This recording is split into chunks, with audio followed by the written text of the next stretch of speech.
Hey everybody, welcome back. In today's video, I'm going to show you how to update your address in VA.gov. Not in Deers, VA.gov.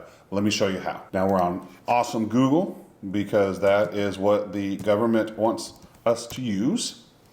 No matter what, sign in right away. I use DS Logon. Now I have a two-step verification set up for this. Great warning comes up. It just says that if you don't log in at least once every 6 months, they'll deactivate it. This pops up. You'll get two screens actually. One screen will ask about sending you a code through text message or email. That didn't pop up. So here, just come to the bottom, skip, continue. Now this is your main screen when you log in. So go to your profile right here under My VA.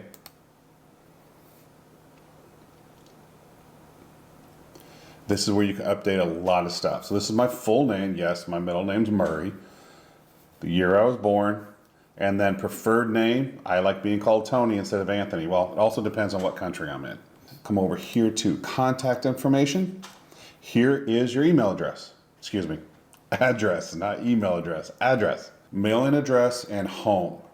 They will send your VA letters, your bills, and prescriptions to this address. The home is where you currently live.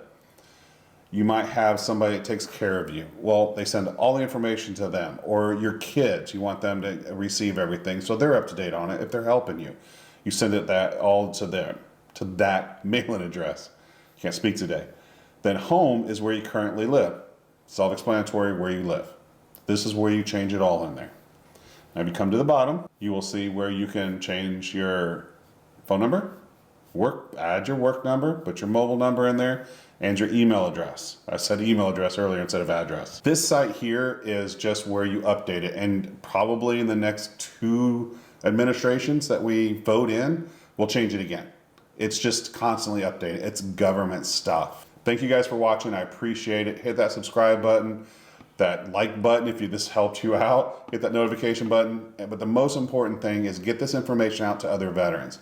This updates all the time, and if we don't stay on top of it, or if you need a place to come back and look, this is what I'm doing it for. Thanks guys, we'll see you soon.